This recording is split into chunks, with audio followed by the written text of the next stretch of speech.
Bonjour à tous et bienvenue sur Block Interview, le podcast qui va à la rencontre de la blockchain pour mieux la comprendre. Aujourd'hui, on continue une série sur les jeux blockchain avec Flavien Defrère, qui est le community manager de la Blockchain Game Alliance.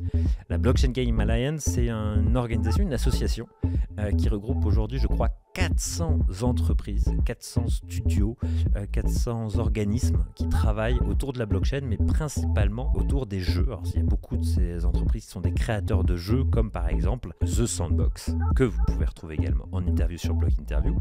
Dans cette interview, on va analyser qu'est-ce qu'apporte la blockchain en termes de gameplay aujourd'hui, en 2022, et également le fonctionnement de cette organisation. Sachez une chose, dans cette interview, j'ai reçu de la part de Flavien une des meilleures définitions de métaverse que je n'ai jamais entendues. Et j'en ai entendu des définitions, vous pouvez me croire.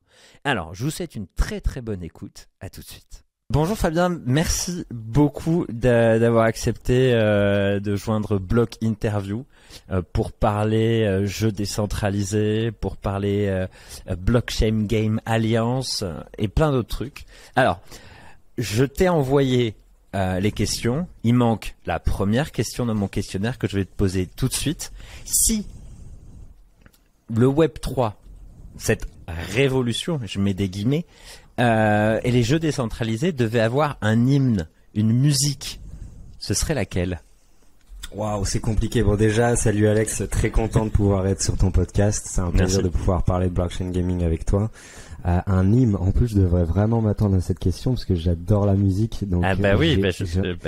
J'ai jamais pensé à ça. Après, il y a cette notion d'unité qui est importante, de partage d'informations qui est importante. C'est un nouveau domaine. Donc on a un besoin d'unité, de partage d'informations, de connaissances. Donc je pensais à l'hymne de l'Union européenne, mais c'est tellement pourri, je devrais trouver autre chose. Non, mais au moins c'est très sérieux, c'est très voilà. On est une notion de fédération et une notion avancer ensemble dans un monde qui est en bouleversement dû à différentes choses. Ça me semble être la meilleure idée. C'est pas forcément celle que j'aurais aimé avoir, mais ça sera ma réponse. Alors je te laisse on sait jamais, je te laisse le temps de réfléchir durant l'interview. Si t'as un son qui pop-up, ça marche. N'hésite pas à le dire. Alors, si je pose la question, c'est pas, comme tu l'as dit, tu adores la musique, mais c'est même plus que tu adores la musique, parce que tu as une chaîne YouTube, il y a même un blog ou un site internet, le son dopamine, sur lequel justement tu interviens, tu crées des contenus autour de ça. Donc je mettrai bien entendu, si je l'ai pas fait, l'intégralité des liens autour du podcast, et je parlerai peut-être un petit peu plus de ça dans l'intro, mais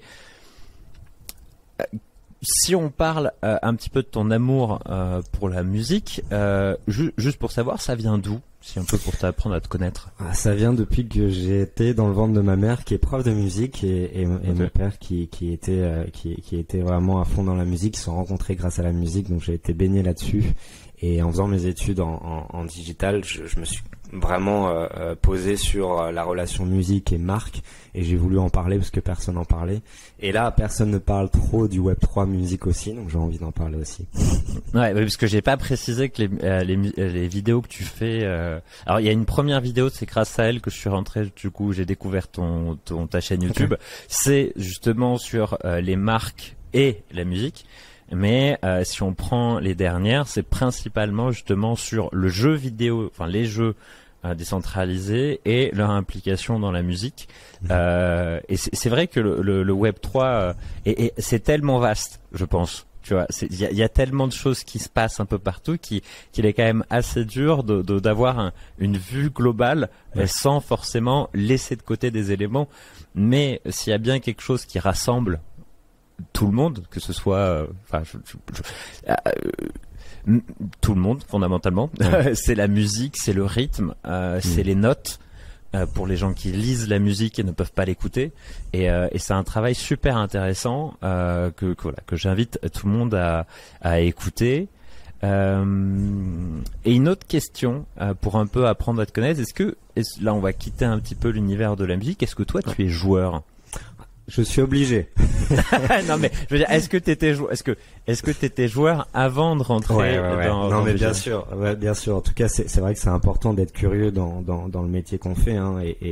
Moi, joueur, c'est quelque chose que je suis. Je suis un gros MMORPG, D'accord. player, mais j'aime vraiment beaucoup de jeux. Pas au niveau de la compétition. Je suis très porté sur le lore, sur le storytelling. J'aime beaucoup ça, l'incarnation d'un personnage qui renvoie totalement avec ce qui se passe dans le métaverse et ce qu'on nous promet aussi. J'aime beaucoup jouer. Alors c'est quoi le premier jeu qui t'a fait rentrer dans le premier MMO auquel t'as joué? Premier MMO. Je vais répondre à tes deux questions. Le premier jeu que j'ai adoré, qui m'a fait passer beaucoup de temps, c'est Warcraft 3. Et l'univers Warcraft m'a tellement plu que je suis entré dans World of Warcraft, évidemment. Et t'étais des joueurs à l'avoir à la maison ou t'allais dans des cybercafés après le lycée? Non, j'aurais aimé, mais j'étais pas du genre à aller dans les cybercafés. J'étais plus à passer du temps en guilde. À farmer. Voilà, exactement. Ok. Et en MMORPG autre, justement, que t'as pu découvrir, auquel tu joues peut-être aujourd'hui, est-ce que tu continues à jouer par exemple à World of Warcraft? Parce que je sais qu'il y a une niche encore qui est en train de te dire et tu as parlé du lore. Alors pour le lore, si tu devais donner une petite définition du lore déjà pour les personnes qui écoutent, parce que c'est un mot de joueur mais pas forcément très connu à côté. Je joue à New Worlds en ce moment qui me plaît beaucoup. Après j'essaie de passer un maximum de temps sur les jeux blockchain pour essayer de comprendre qui ont déjà des premières alphas, des bêtas. J'ai cette chance justement d'être un peu proche d'eux, donc de pouvoir tester quelques trucs. Mais le lore, moi, c'est l'une des choses où j'aimerais justement que les jeux blockchain s'intéressent à ça aussi. C'est comment tu crées une sorte de relation entre ton personnage, ton joueur, et l'univers qui est avec une histoire derrière. Donc c'est installer une histoire et comment toi, en tant que joueur, tu t'intègres dans cette histoire-là. Moi, c'est quelque chose que je trouve ultra excitant. Et avec ce qui va se passer, les NFT, ça va prendre encore plus d'ampleur. Donc ça c'est top. Complètement. Et la narration, moi c'est ce qui m'a fait aimer World of Warcraft, bien entendu, surtout Guild Wars, que j'ai mon tout premier jeu, moi c'était un jeu qui s'appelait Slayer. Slayer One, je crois qu'il doit être toujours en ligne.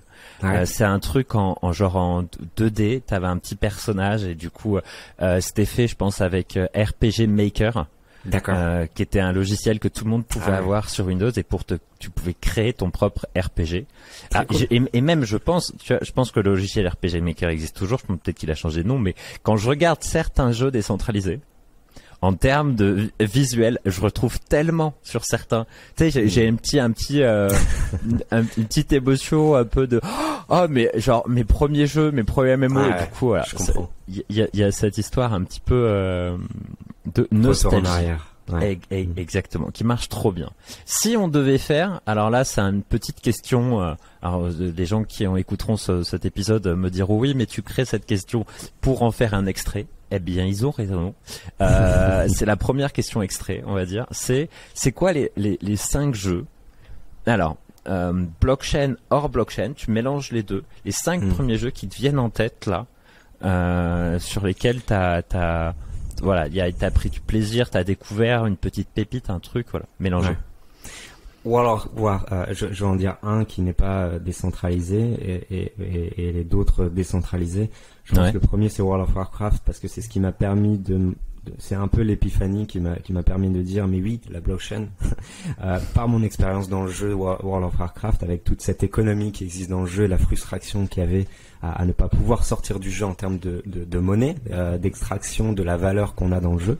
Et c'est vrai que ça m'a fait basé sur mon expérience dans le jeu, ça m'a fait réfléchir sur l'importance du Web3.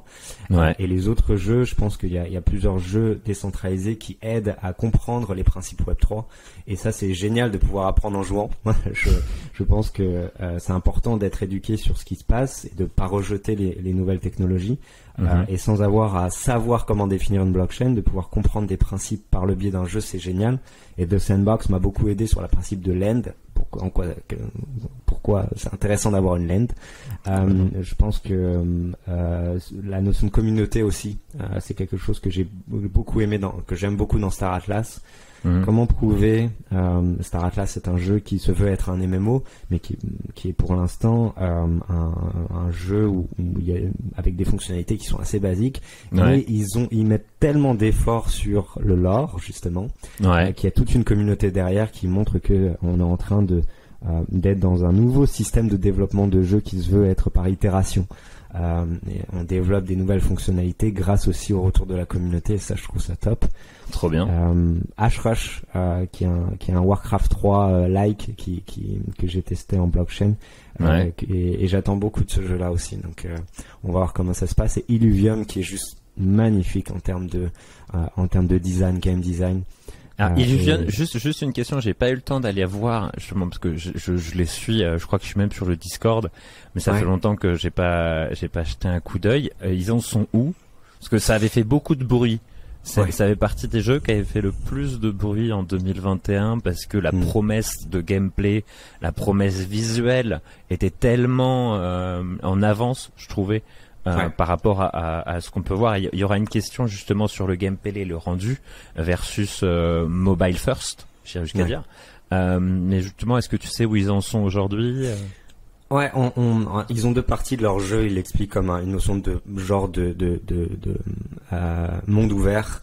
Avec collecte de minerais, etc. Ça, ils l'ont pas encore release en bêta. Ce qui est disponible aujourd'hui en bêta, et j'ai eu la chance de faire partie des testeurs, c'est cette notion de plateforme et de battle qu'on pourrait avoir sur un Pokémon-like, mais d'une manière assez différente. J'ai jamais joué à ce style de jeu, et je sais que ça existait déjà avant, mais c'est simplement placer ces différents monstres sur une plateforme. La position est importante.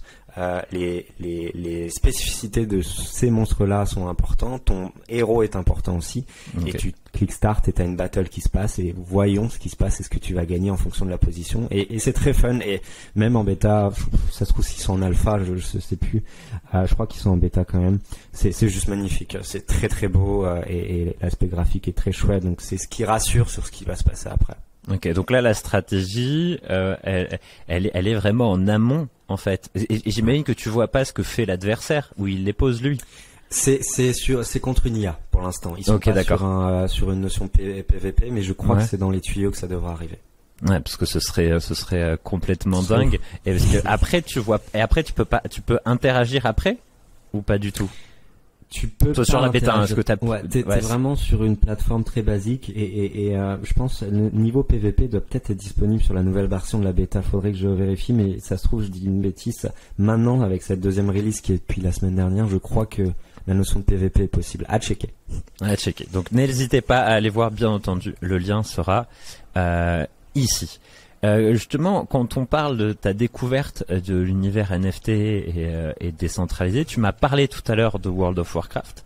Alors World of Warcraft, c'est d'après ce que tu m'as dit, c'est ton entrée dans la compréhension du besoin, parce que pour rappeler aux gens qui n'ont pas forcément joué à World of Warcraft, c'est, je pense, le premier MMORPG en termes de taille, d'historique.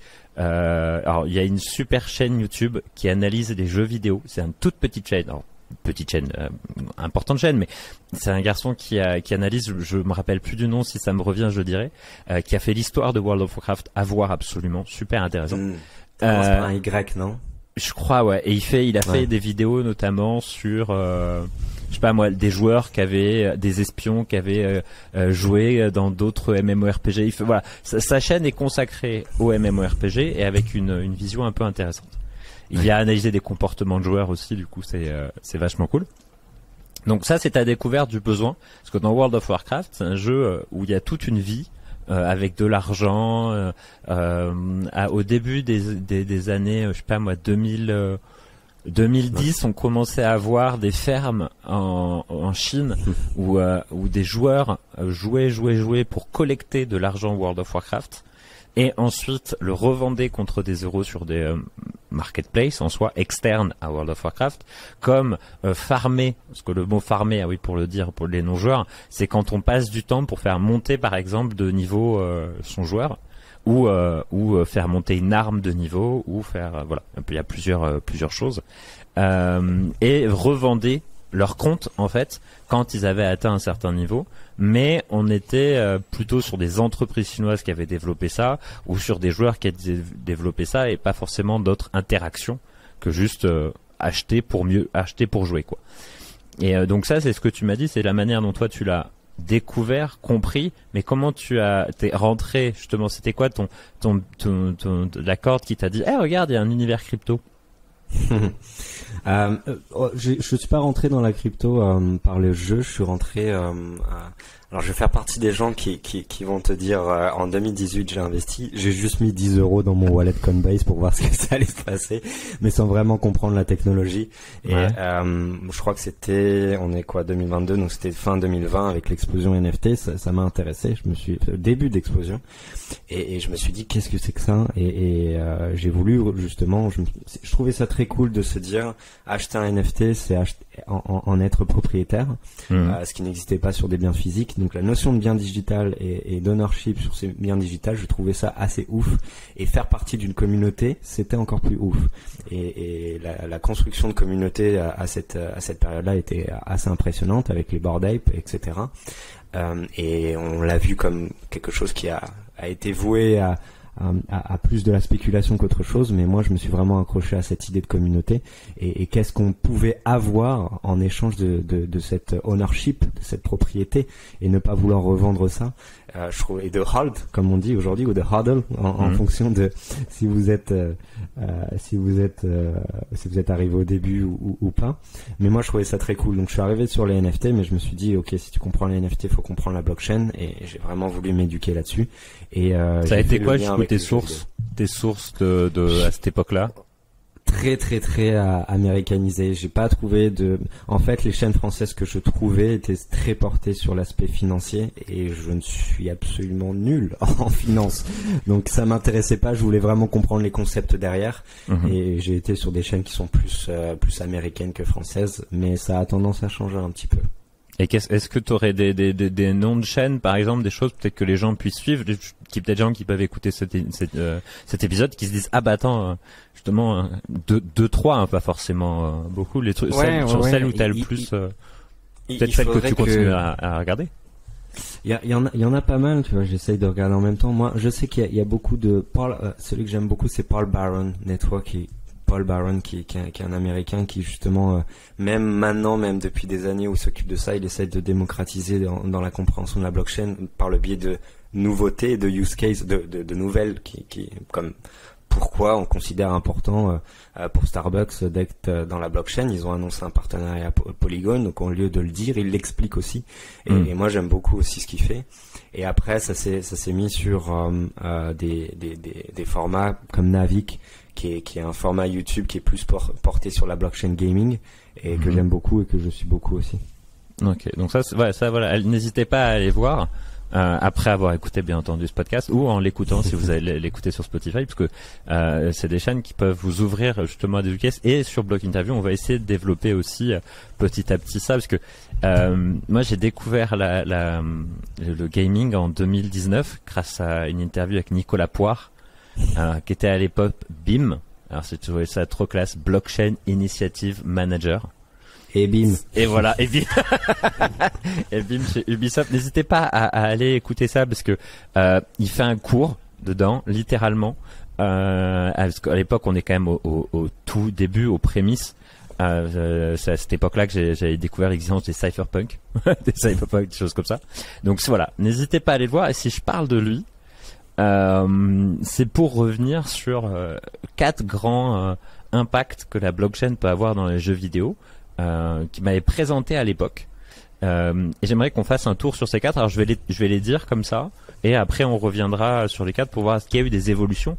Est-ce que pour toi il y a des points importants à redire là-dessus? Le premier, c'était True Ownership. Donc je donne une petite définition rapide, c'est la capacité que donne la blockchain via les NFT d'être véritablement propriétaire en fait d'un asset. Le deuxième, c'était Play to Earn.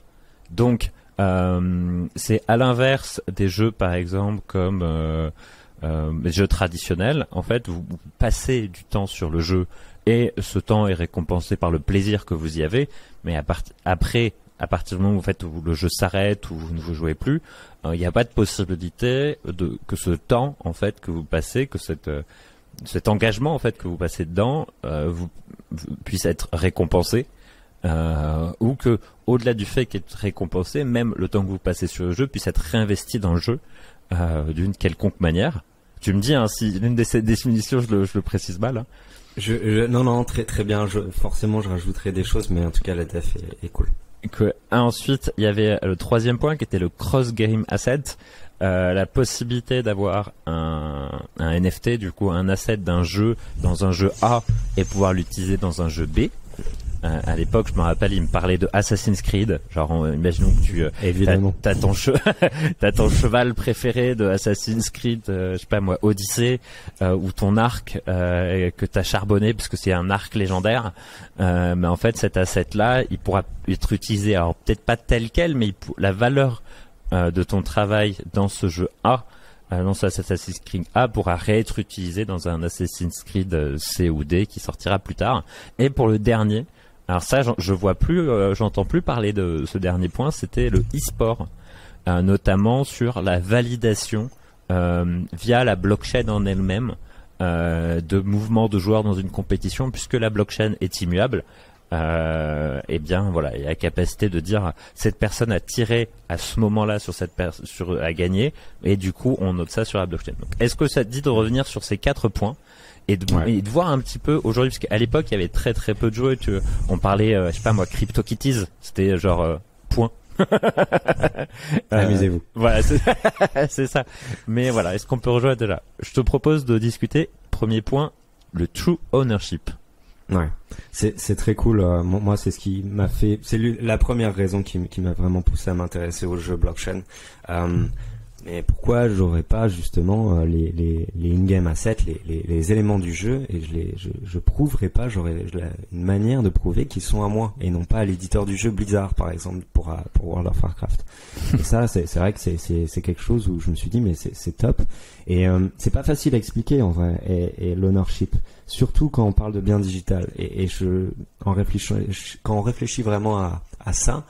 Il y a un parallèle tellement évident à faire avec ce qu'on connaît déjà aujourd'hui sur des éléments physiques, beaucoup d'éléments physiques, la plupart, on est capable de dire en quoi on en est propriétaire, et pourquoi ça serait pas aussi le cas des biens digitaux. Parce qu'aujourd'hui, la blockchain permet de ne pas avoir cette notion de duplication. J'envoie un fichier audio, je l'envoie pas, je le duplique juste. Copier-coller, la blockchain fait en sorte que ce n'est pas une duplication, mais un envoi de droits de propriété. Et ça a une valeur qui est vraiment top. Et dans les jeux vidéo, ça a une valeur qui peut être expliquée par l'utilité du jeu. Tu peux en faire quelque chose de spécifique dans le jeu, mais aussi un achievement. Tu as réussi à faire quelque chose, à faire une mission que personne d'autre ou peu ont fait. Et les NFT te donnent la possibilité de dire ce joueur-là a eu ce NFT et a prouvé sa valeur dans le jeu-là. Et je trouve ça très très cool. Donc il y a la notion des NFT interchangeables, mais est-ce qu'on parle un petit peu aussi des NFT qui ne peuvent pas être interchangés, qui sont propres à ton identité, à ton wallet. Les inbound. C'est Outbound Token, exactement. Voilà. Ouais. Qui a un nom qui vient aussi de Warcraft, je crois. C'est une histoire comme quoi alors je crois, là je vais dire quelque chose, si je me trompe peut-être c'est à vérifier, fact-checking. Je crois que c'est une épée dans Warcraft encore, qui quand tu l'avais tu ne pouvais pas justement l'échanger ni la donner, et ce nom-là viendrait de là, mais après c'est encore à vérifier. C'est très fun parce que Soulbound, c'est Vitalik Buterin qui en a parlé le premier avec Ethereum, et Vitalik est un énorme joueur de WoW, et justement il a beaucoup d'anecdotes sur le fait que WoW a transporté ses idées avec Ethereum. Donc très fun, je savais pas, mais ça a du sens de voir qu'il l'a aussi utilisé pour Soulbound. J'avais une question par rapport au true ownership et qui a pu être une barrière. Alors tu me diras ce que t'en penses. C'est si on prend par exemple Axie Infinity, qui a été quand même un des premiers grands jeux. Il a été top 1 sur pas mal de marketplace pendant très longtemps, et encore même leur token fait partie quand même des premiers tokens connus. Moi je posais la question du coup du blocage que ça peut avoir pour un joueur financier pour pouvoir accéder au jeu.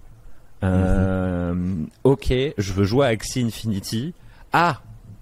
mais en fait, il aurait fallu que je sois là assez tôt pour pouvoir avoir quelque chose. Sinon, je dois le louer à un joueur.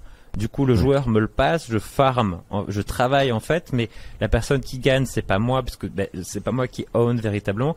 Est-ce que tu as vu une évolution par rapport au true ownership en termes de proposition de jeu aujourd'hui versus ces jeux-là qui avaient ce blocage un peu au début, blocage financier?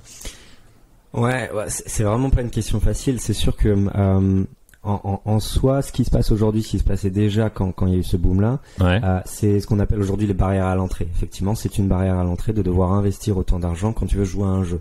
Bref, tu dois dépenser 70 € pour acheter un jeu de foot aujourd'hui, mais passons.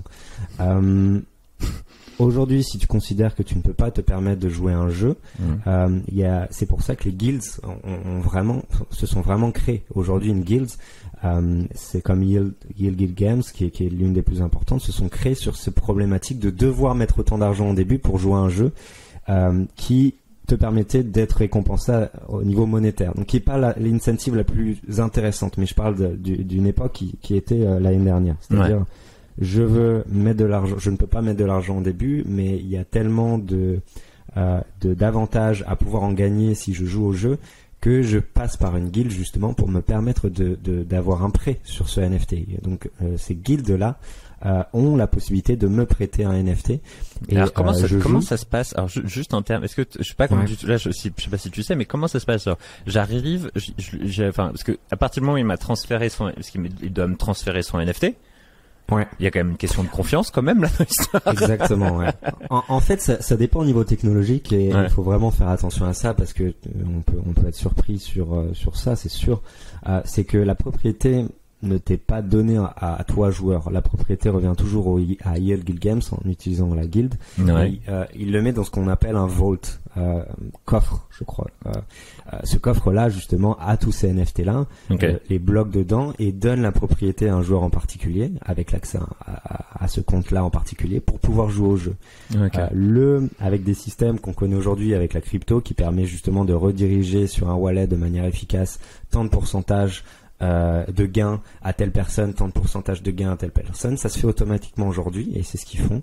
Je joue au jeu en tant que joueur qui a loué ce in-game asset, je gagne, et je veux pas dire de conneries, là c'est très estimatif, mais je crois que 70% des gains c'est pour moi, 30% des gains c'est pour Yield Guild Games. Je crois qu'il y a 10%, les comptes sont pas bons, mais il y a 10% qui va à la communauté aussi. Parce que ça que tu veux dire. Exactement, tout à fait. D'accord. Donc et est-ce qu'aujourd'hui il y a des jeux, parce qu'on parlera après du top des jeux joués fin 2022 grâce à un rapport qu'a fait Dapradark qui est vraiment hyper intéressant, et je conseille également la vidéo sur Blockchain Game Alliance qui est à regarder là-dessus, où il y a une petite discussion sur les plus importantes charts de ce rapport.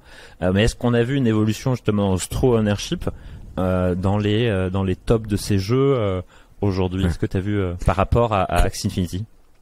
Clairement, et sur des choses très positives. Effectivement, Axie Infinity et d'autres jeux se sont basés sur une réputation de dire jouer pour gagner, play to earn, qui n'est pas quelque chose que j'aime dire. Vraiment, je ne joue pas pour gagner de l'argent, je joue pour avoir une liberté de posséder des jeux in-game parce que j'ai passé du temps dessus. Donc on est plus sur une notion de play to own, par exemple, ce qui peut être intéressant. Je joue pour posséder des in-game assets. Donc il y a une évolution dans le sens où on était vraiment dans une discussion j'ai pas envie de jouer pour gagner, et du coup la notion de gameplay, la notion d'avoir de rendre fun le fait de jouer, qui devrait être l'une des premières raisons pour lesquelles on joue à un jeu, était un peu mis de côté dans les conversations. Mais aujourd'hui on voit que ceux qui construisent une économie du jeu dans leur jeu blockchain se basent aussi sur l'aspect du fun, et heureusement, parce que c'est l'objectif. Donc ça, c'est vraiment une évolution qu'on voit et qui est très positive, et on le voit avec des jeux, des bêta testing qui sont très très intéressantes. Ok, top. Et heureusement, parce que si les gens commençaient à jouer aux jeux vidéo de manière générale, c'était principalement pour avoir un échappatoire et prendre du plaisir que pour gagner absolument de l'argent. Mais il y a toujours, et on en a beaucoup parlé tout à l'heure, il y a toujours ce trigger mental dans l'univers crypto. C'est étant donné que l'univers crypto a quand même été basé beaucoup, l'aspect mainstream et la manière dont les gens l'ont connu, par le financier. Donc il était logique qu'en fait tout aspect qui viendrait avec aurait cette étiquette, cette couleur au début, quitte à après à s'en écarter. Et je ferai une petite parenthèse sur la NFT Factory qui vient d'ouvrir à Paris, qui justement au-delà du discours musée, etc., précise également que ce n'est pas uniquement de la finance, et c'est important de le mentionner. Le deuxième, c'est un très bon point, Alex, parce que tu disais qu'est-ce qui est en train de se passer, donc l'aspect fun, mais l'aspect éducation, si je le disais un petit peu avec Sandbox, NFT Factory a une vocation d'éducation sur les NFT. Les jeux aussi blockchain, on est au début de ce qui se passe aujourd'hui. Donc les jeux blockchain ont conscience que au-delà de l'aspect s'amuser en jouant, il y a l'aspect éduquer sur des principes blockchain qui est vraiment quelque chose de dur à réaliser dans un jeu. C'est pas un jeu éducatif, ça a vocation à être un jeu MMO, un jeu RTS, RP, et ça peut être n'importe quel type de jeu. Donc tout de même, on est dans un objectif aujourd'hui pour tous les game developers de pouvoir se baser sur comment je fais apprendre des nouveaux concepts à mes joueurs. Et ça, c'est pas facile. Alors il y en a un. Alors c'est pas pour être un peu patriote, mais il y en a un que j'ai adoré. Alors je suis pas du tout fan de ce foot. Et tu comprendras de qui je parle. Sorare. Alors Sorare était dans Click hier. Le patron de Sorare était dans Click. Donc voilà. On m'aurait dit ça il y a quelques années quand j'ai découvert après la discussion avec Nicolas Poire que l'équipe Sorare serait à Mouloud en train d'expliquer le principe des jeux d'un wallet et tout ça.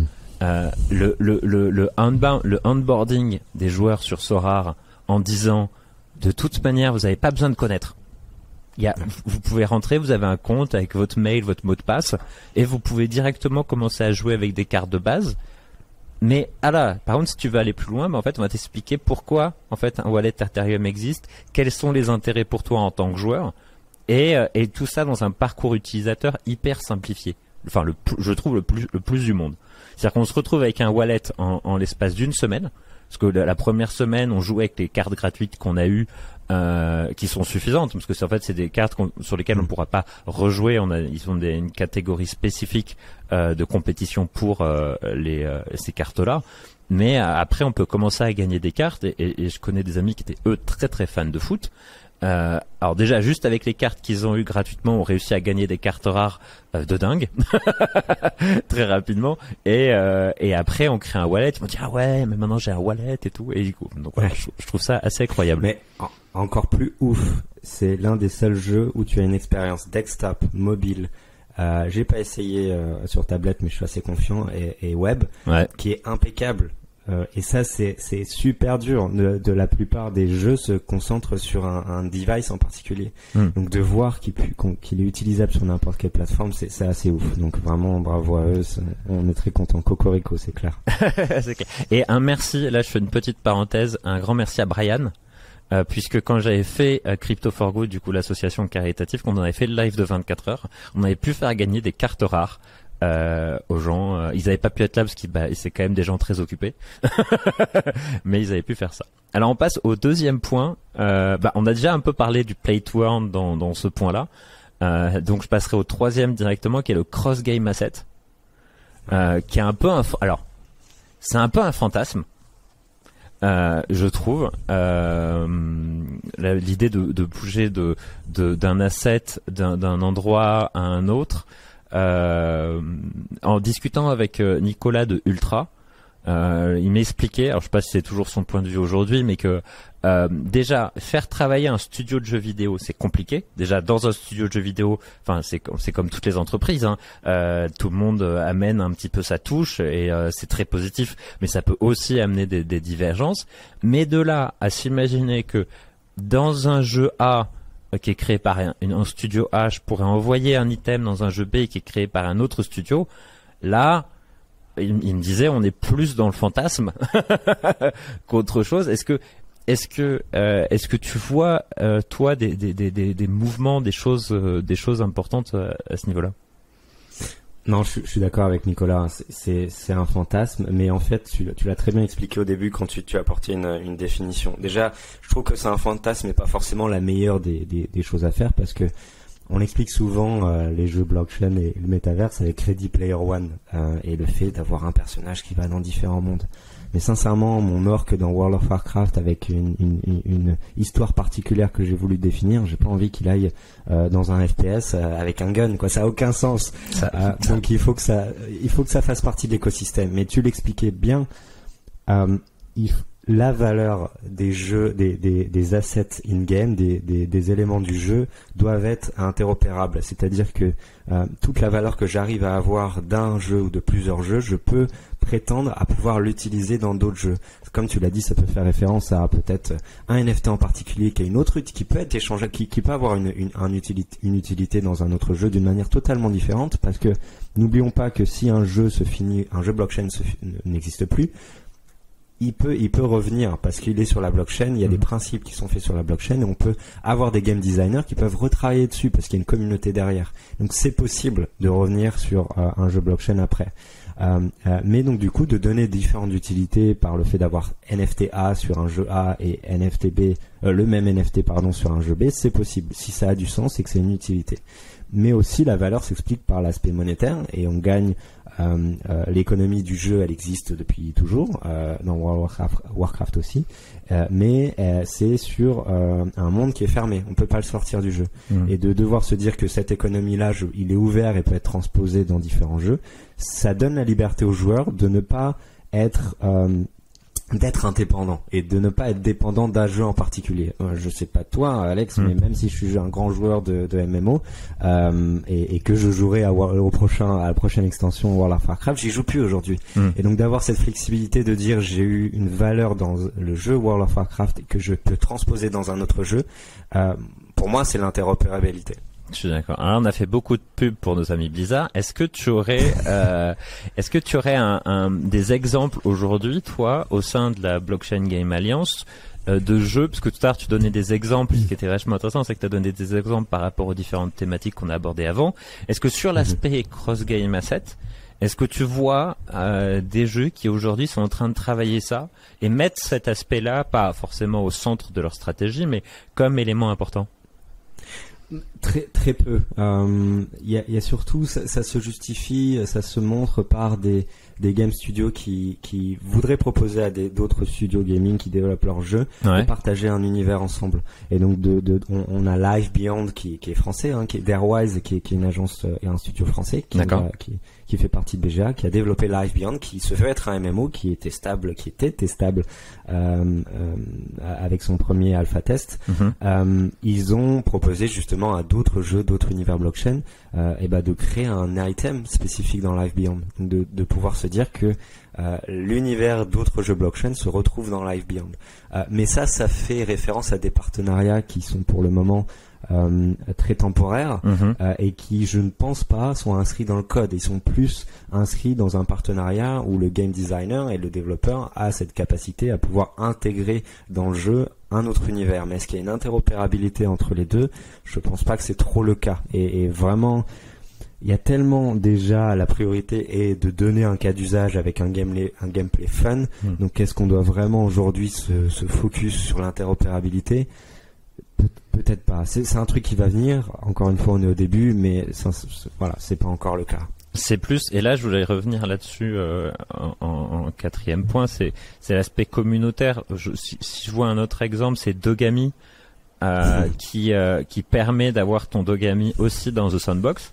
Tu peux, si tu as un Dogami dans ton wallet, eh bien il y a un cross qui se fait et du coup ils ont designé en fait en bloc en vox ton Dogami. Je pense que est-ce que ce serait pas plutôt une manière pour aller attirer une autre communauté, parce que tu parlais de l'impact fort de cette révolution là côté jeux vidéo, c'est l'aspect communautaire, et on fera un point important là-dessus parce que je voudrais parler avec toi de Discord et de son impact. Est-ce que ce serait pas ça plus que vraiment, enfin si je te comprends bien moi. Ouais, c'est totalement ça. De toute façon, Sandbox, ils sont très forts. Ils ont fait des partenariats avec Star Atlas aussi. Même si Star Atlas a été imbriqué dans Sandbox, mais est-ce que Sandbox est imbriqué dans Star Atlas? Je ne pense pas. Mais c'est facile, c'est pas le mot, mais Sandbox, c'est un monde ouvert où les builders ont le pouvoir. Donc dès qu'on a la possibilité de piocher sur différentes autres communautés, moi je suis très content d'avoir mon Clonix dans des sandbox parce que c'est des NFT, c'est une collection NFT, une communauté qui a été intégrée et ça fait partie des utilités du NFT. Donc dans un monde ouvert où il y a beaucoup de liberté, c'est vrai que The Sandbox paraît comme un partenaire de confiance qui est assez ouf et ça fera ça fera le paysage de ces nouvelles collaborations, c'est sûr. Complètement. On fait juste une petite parenthèse parce que j'ai dit qu'on irait jusqu'au bout de tous les points. L'aspect e-sport. Ouais. À l'époque, il me parlait de cet aspect-là. Est-ce que c'est toujours quelque chose que je pense que on est dans la niche des aspects possibles. Est-ce que tu écoute, quelque chose Ouais, bah, j'ai pas entendu parler de cet aspect-là, c'est-à-dire effectivement s'assurer que grâce à la blockchain, il y a des actions dans le jeu en e-sport qui soient vérifiables. Je connaissais pas, donc ça serait intéressant de pouvoir voir s'il y a des acteurs qui vraiment se portent là-dessus. Je pense que l'e-sport a d'autres rôles aussi super importants dans l'univers du jeu blockchain. Et il y a énormément de partenariats qui sont en train de se faire aujourd'hui entre des événements e-sport et des jeux blockchain, mais aussi des teams e-sport et des jeux blockchain. T'as des exemples, enfin au-delà des choses secrètes, t'as des exemples de choses qui sont peut-être déjà publiques sur lesquelles il faut que je vérifie si j'ai le droit de dire tout ça aussi, mais je pense que oui. Je pense que oui. Il y a un très bon exemple. Il faut que je me souvienne du jeu, mais je sais qu'il y a un conglomérat, une grosse communauté, pas communauté, mais un gros groupe de équipes e-sport qui ont justement fait un partenariat avec un jeu en particulier pour permettre, c'est GOG, Guild of Guardians, qui est développé sur Immutable X. C'est Team eSport, on fait un partenariat, vont collaborer avec ce jeu qui n'est pas encore sorti, qui a été testable par certains, pour pouvoir intégrer des éléments du jeu en lien avec les équipes e-sport. Je pense que c'est très porté sur la notion de collectibles, la notion de je pense qu'ils vont rendre ça fun, le fait que certains personnages sont aux couleurs du club en particulier. Ouais. Et ce club-là, lors d'événements importants, e-sport, va pouvoir utiliser tous ces jeux in-game. Donc on voit très bien que il y a un besoin des jeux blockchain à être développés, déjà de 1, mais aussi à attirer des joueurs. Et les communautés e-sport, avec l'engagement qu'il y a derrière, c'est les candidats parfaits. Tu m'étonnes. En parlant de communauté, le nerf de la guerre de tout ça. Alors, la communauté, ce qui est intéressant, c'est que ça a un super aspect, puisqu'aujourd'hui, le biais dont la manière, tu vas me dire si je le trompe, ça aussi, ça peut évoluer, mais le premier biais, c'est l'arrivée de Discord dans le monde mainstream, principalement utilisé au départ côté Twitch. Pour permettre en fait aux streamers de discuter avec leur communauté, de les appeler en live par exemple, répondre à des questions, etc. Et boum, on a vu cette entrée fracassante, je trouve, depuis 2 ans dans le monde des jeux blockchain. Et pour toi, qu'est-ce qui fait que cet outil est aussi central que ça, voilà, qu'est-ce qui fait que ça vient aussi pas uniquement Twitch, mais ça vient aussi du gaming. Ça fait très longtemps que quand tu es dans une guilde, et je ne nommerai pas une nouvelle fois le jeu vidéo dont on a déjà parlé, mais tu te rencontrais là-bas. C'est un endroit parfait pour pouvoir discuter, pour pouvoir échanger, se connecter aussi au jeu en lui-même. Et pourquoi le Web3 s'est mis dessus, ça a l'air d'être le meilleur endroit pour gérer une communauté et pour pouvoir inciter l'échange, incentiver l'échange aussi. Voilà, c'est quelque chose de tout simple, mais au final, qu'est-ce que c'est Discord? C'est différents channels, des sous-channels, la possibilité de se parler, la possibilité de streamer en live. Et ça a plaît aux communautés Web3, qu'on soit un service blockchain, qu'on soit un jeu vidéo, qu'on soit un artiste qui veut développer sa communauté aussi musicale. Mais il est pas parfait. Déjà, comme tu l'as dit, sur le fait qu'il est centralisé. Donc en soi, c'est quand même bizarre d'utiliser une plateforme centralisée pour des projets décentralisés. Mais c'est, on va dire, l'une des plateformes les plus plébiscitées. Et il y a tellement.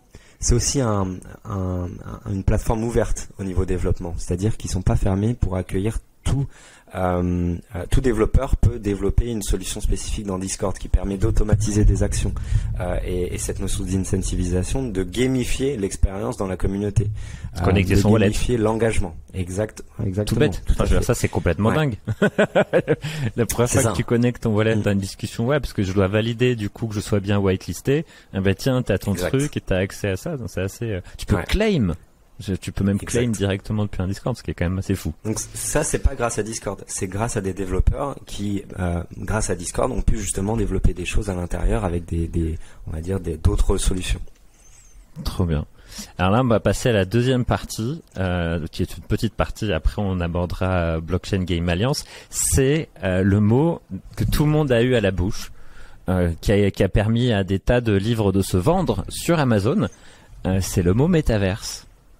Et je vais commencer par un tweet que j'ai lu. Alors, je n'ai pas son auteur. Si je le retrouve, je le mettrai dans le lien. Qui disait, et là je le paraphrase, si ton univers peut être joué que dans ton univers, ce n'est pas un métaverse, mais un MMORPG.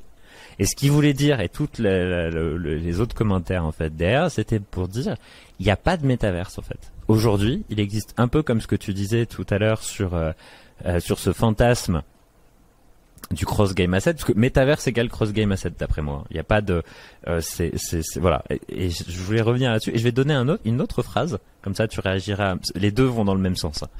C'est quelque chose que j'ai tiré du document qui est sorti par Blockchain Game Alliance. C'est Dragos Dunica, cofondateur de DappRadar, qui écrit Blockchain gaming has firmly established itself as the industry's darling. With the consumer growth, participating in blockchain games, DApp and gaming trends will come together into something even bigger and potentially encompassing the metaverse. Donc l'idée que je vois dans ces deux choses, c'est est-ce que le metaverse, ce serait pas, au-delà d'être un univers fantasmé où toutes les choses peuvent s'échanger et tout, être juste une appellation de ces jeux en fait, au lieu d'appeler ça des blockchain games ou des decentralized games, est-ce que ce serait pas juste une appellation pour parler de cette révolution en entier? Ouais, et moi je serais peut-être à tort, mais moi je le vois aussi comme une manière assez philosophique d'expliquer les choses. C'est la notion de cross-game asset, mais pas uniquement, mais c'est la notion, je pense, de liberté digitale. C'est la notion de monde ouvert, c'est la notion de communication entre dApps, des applications décentralisées.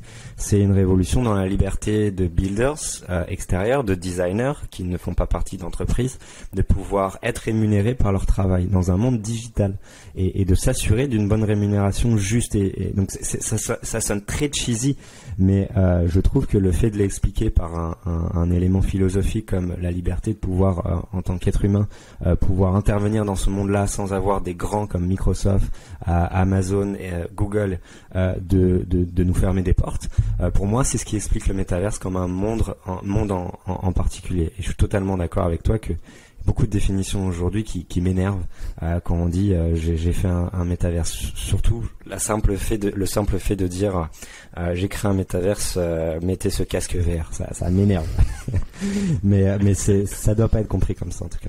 Ouais, alors j'adore cet aspect liberté et je vais te le dire tout de suite, c'est une des meilleures définitions que j'ai jamais entendues.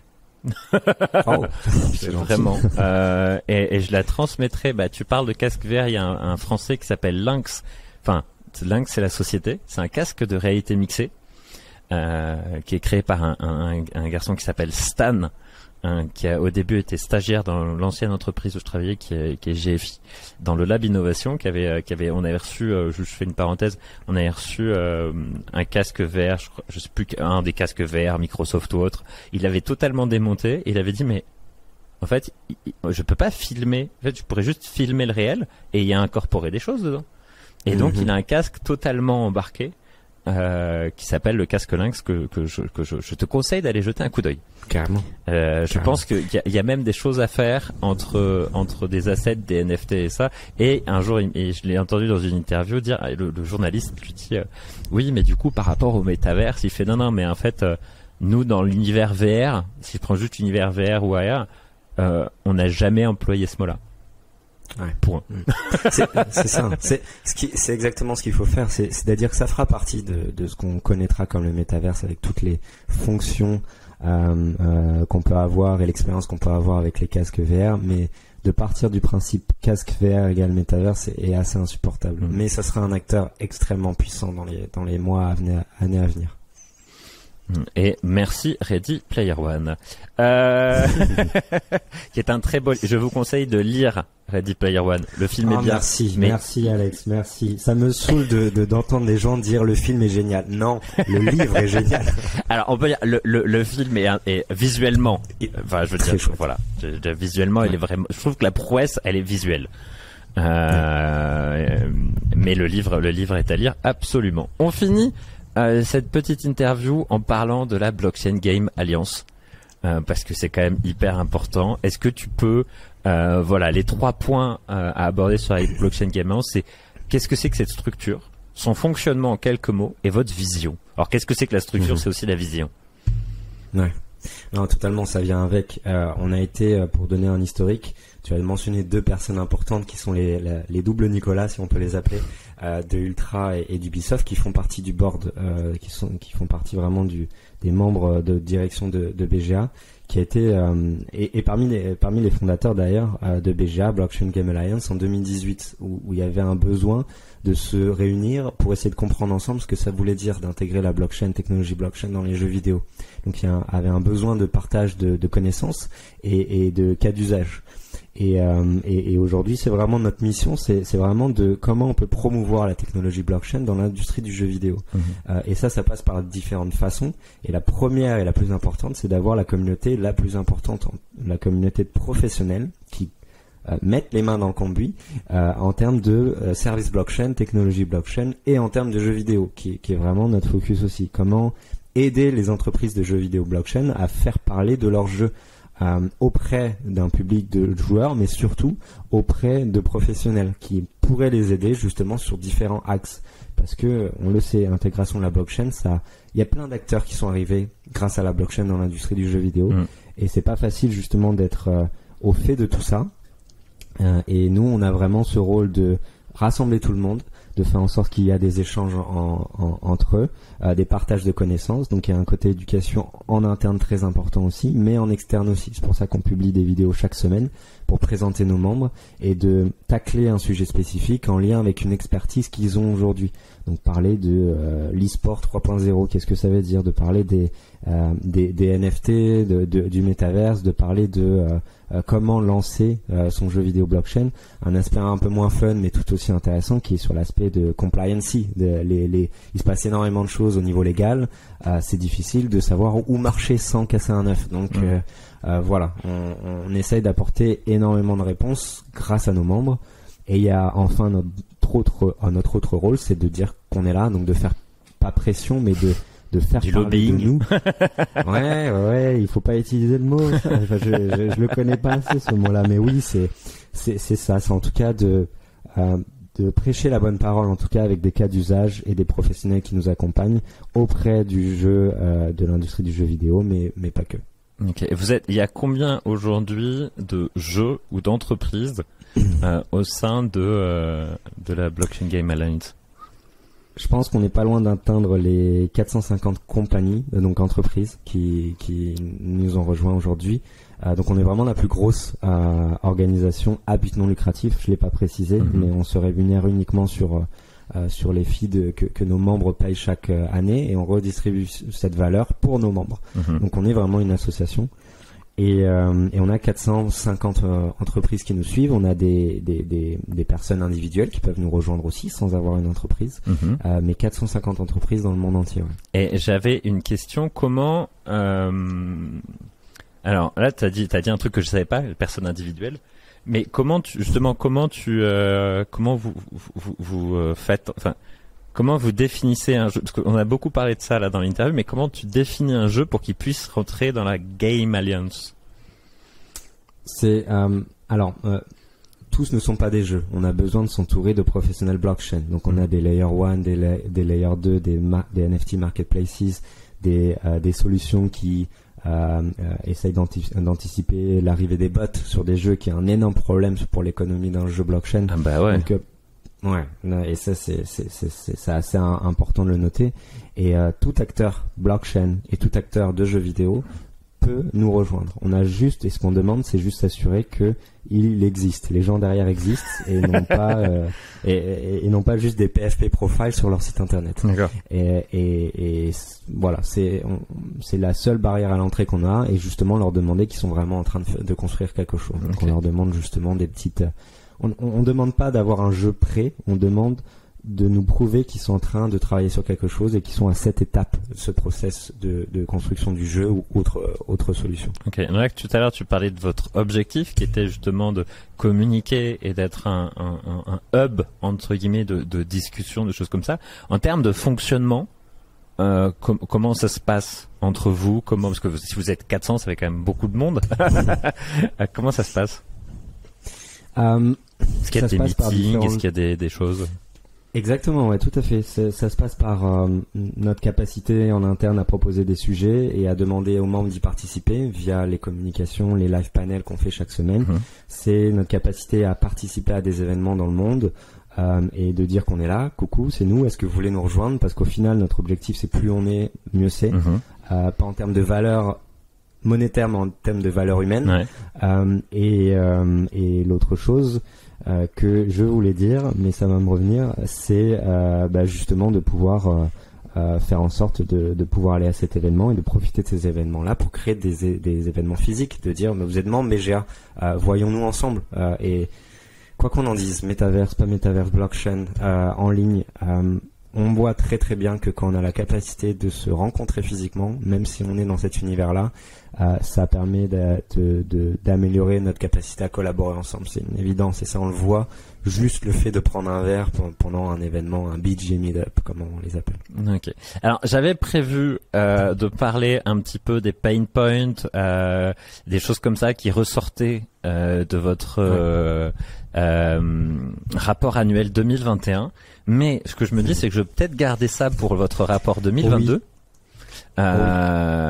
2022. J'avais juste deux questions, quand même. Une question que je voulais absolument garder sur l'aspect de jeu. D'après le rapport qui est sorti par DappRadar, la plupart des jeux qui sont sortis comme Alien Worlds, Splinterlands, Farmer, Gameta, c'est plus qu'un simple jeu, c'est c'est la plateforme de Binance, si je me rappelle bien. Upland, Soitas, Axie Infinity, etc. Tous ces jeux-là sont principalement des jeux style mobile. Tu me diras si je me trompe, mais dans un style mobile game. Il y en a quelques-uns qui sont web browser, mais t'en as de plus en plus qui font partie du mobile. Ouais. Est-ce que ils développent des jeux avec un quand je dis c'est un style, je parle de style mobile. Des styles mobiles, pourquoi? Parce que c'est pour attirer des joueurs facilement, parce que le jeu est plus facile à prendre en main, etc., etc., etc. Est-ce que c'est une raison financière, parce qu'en fait ça coûte plus cher de penser un jeu, je sais pas moi, RPG un peu plus complexe avec un graphisme, du space generator, des choses comme ça. Voilà, c'est quoi qui fait qu'on a eu en fait ce côté-là qui a pris par rapport au reste? Non, je pense que tu as déjà apporté les éléments de réponse. Je pense que c'est effectivement important dans cet univers-là, avec l'état du marché crypto, ou quoi qu'on en dise, il y a quand même un rapport assez important entre l'activité des jeux blockchain, leur capacité à survivre, et l'activité crypto aussi, qui donne un peu en lumière ce qui se passe dans le monde blockchain. Il faut trouver des solutions, et c'est vrai que développer un jeu mobile peut paraître plus facile que développer un MMORPG, mais je pense, on en avait parlé justement avec nos amis d'AppRadar, donc Pedro, qui est le senior blockchain analyst, qui disait, et totalement d'accord avec lui sur le fait qu'on a un besoin d'attirer des joueurs, et on a un besoin justement d'avoir une mass adoption du jeu blockchain, et ça passera forcément par le mobile, parce que quand on regarde l'évolution du jeu, et là je le dis pas du tout sur mon expérience vu que je suis très desktop, mais aujourd'hui le jeu mobile est énormément important, je crois, que les revenus de l'industrie du jeu vidéo, la moitié viennent du mobile. Et je crois que c'est 30 desktop et 20% sur des consoles. C'est énorme. Mais je suis carrément sûr sur les 50. C'est énorme. Ouais. Mais donc on veut assurer une adoption des nouvelles technologies et garder l'aspect fun. Qu'est-ce qui paraît le plus simple, en tout cas qu'est-ce qui paraît être la meilleure stratégie? On rentre dans les mobile games en intégrant la blockchain. Mais il y a quand même, toi qui vois avec la Blockchain Game Alliance, il y a quand même des jeux qui sont en train d'être faits. On parlait d'Illuvium tout à l'heure. Il y a quand même des jeux qui sont en train de faire avec une ambition plus massive entre guillemets, avec un lore, avec des choses comme ça. C'est clair. Ce qui est super compliqué, mais voilà, on souhaite qu'ils s'accrochent et la stratégie est vraiment assez ouf. Donc je me fais pas de soucis, mais il y a des MMO qui sont super excitants et je les nommerai pas, mais je trouve très cool. Ouais. Mais voilà, on se dit combien de temps ça va durer parce que c'est pas facile, quoi. C'est des années de développement, mais moi j'espère qu'on les verra tous en tout cas. Complètement. Merci beaucoup. Le plan pour 2023, est-ce qu'on est déjà en train d'y réfléchir?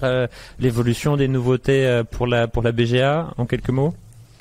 Carrément, on cherche à employer plus de monde, de nous aider sur l'axe événementiel, nous aider sur l'aspect rédactionnel aussi. Je pense que c'est aussi pourquoi tu fais autant de podcasts et ta stratégie aussi derrière, on est dans un nouveau cycle, disons, un nouveau cycle où on a un besoin d'éducation en termes de crypto sur une situation de marché qui le veut, qui l'oblige. Et nous, on veut participer à ça avec des contenus éducationnels. Et ça se fait sur des lives, mais ça doit se faire sur différents autres contenus. D'autres médiums, tu veux dire? Exactement, tout à fait. Et ça, c'est vraiment un point qu'on va essayer de travailler avec des rédacteurs spécialisés pour nous aider à prendre toute la connaissance qu'on arrive à avoir de nos membres et de la transformer en quelque chose qui soit digeste. Ok, merci beaucoup Flavien. N'hésitez pas, je mettrai tous les liens pour te suivre. Juste ton Twitter Flavien Duff, Flavien et DEF à la fin. Ok, merci beaucoup. Merci à toi, c'était très cool. Merci Alex. Eh bien, merci beaucoup d'avoir écouté cette interview avec Flavien. N'hésitez pas à le suivre sur les réseaux sociaux, notamment sur Twitter où il est pas mal actif. Je vous mets bien entendu tous les liens pour le suivre lui, mais également sa chaîne YouTube où il parle de musique et de Web3. Merci encore d'avoir écouté ce podcast. N'hésitez pas à vous abonner à Block Interview, à lâcher un petit commentaire sur iTunes, à nous rejoindre sur LinkedIn, à nous rejoindre sur Twitter @BlockInterview. Je vous donne rendez-vous à la semaine prochaine pour un nouvel épisode. Ciao ciao.